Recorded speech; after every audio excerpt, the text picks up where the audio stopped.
Hi everyone, happy Friday and welcome to the end of week 2 of Teleschool. You made it. Great job.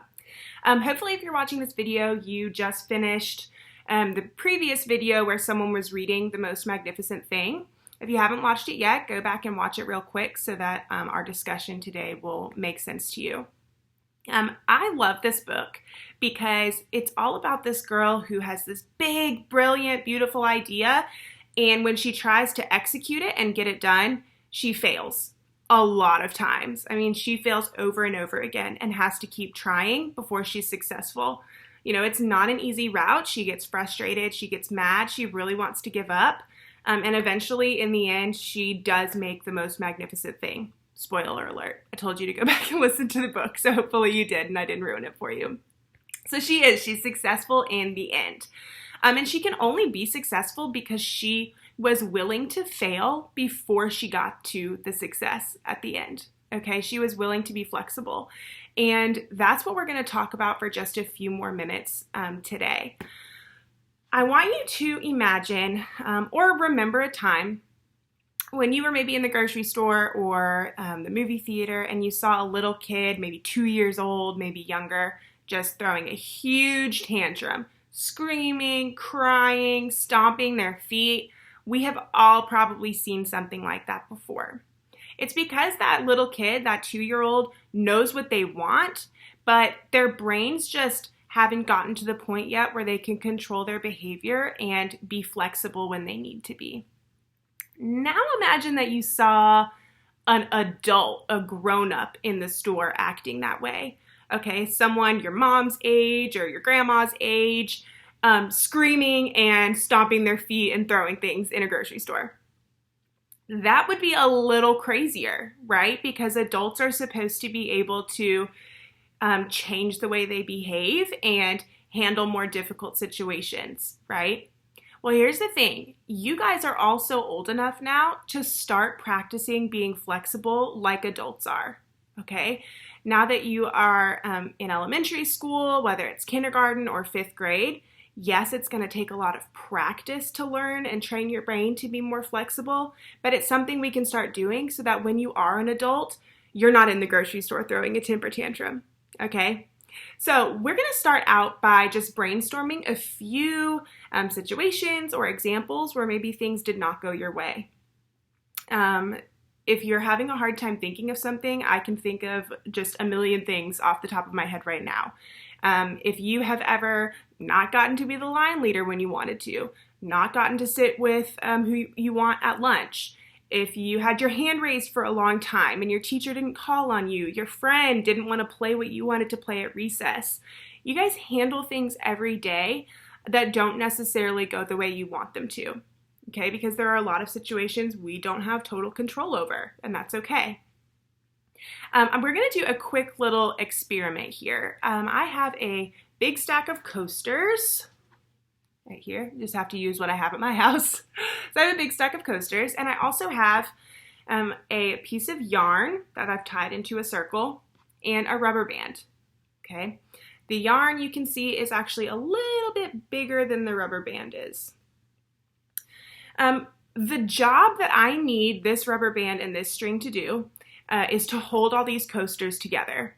Okay, so let's see which one works, if either of them work. Okay, let's start with the string. I got my big stack.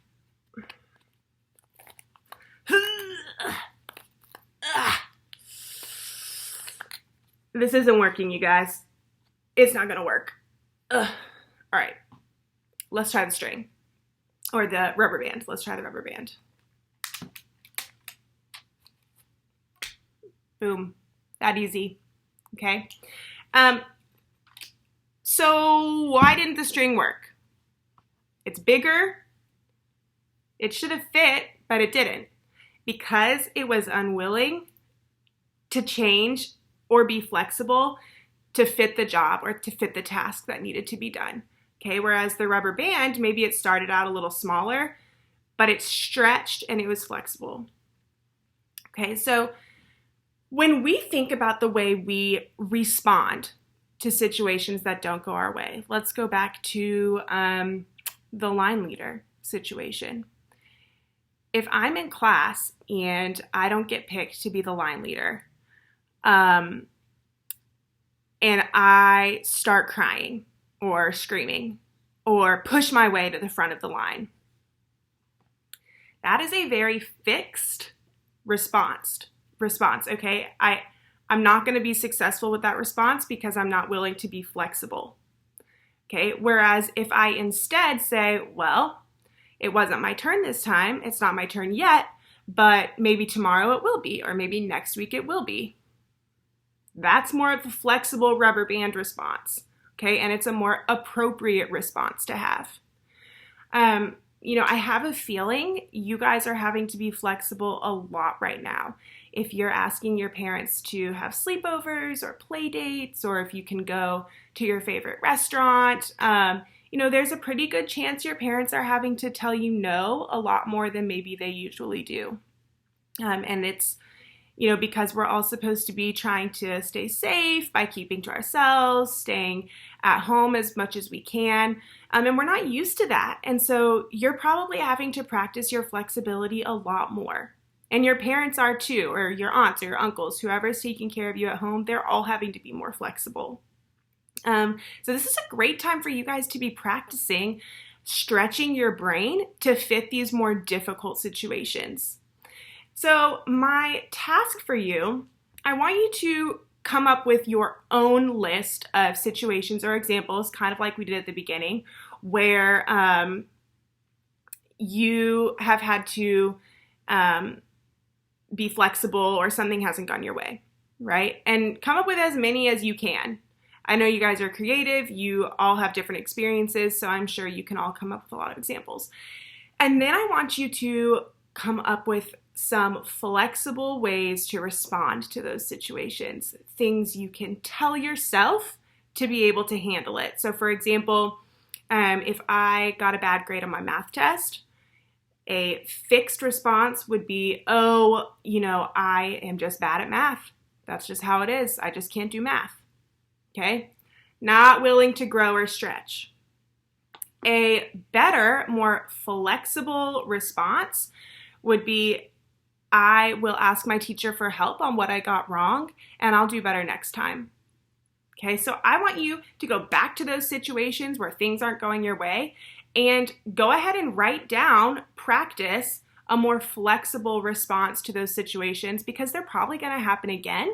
And practice is the only way that we can learn and grow, and that being more flexible and willing to change becomes more natural to us and a lot easier, so that when you are an adult, you're not throwing a temper tantrum in the grocery store, okay? So that is all for today, guys. Thank you for sticking with me. I know our lessons are a little different right now because we're not able to have as much discussion, but I hope that you are able to still learn a little bit, practice a little bit, and spice up your everyday school routine a little bit as well. So I'll see you guys next week. I miss you a lot, and I can't wait to see you again. Bye.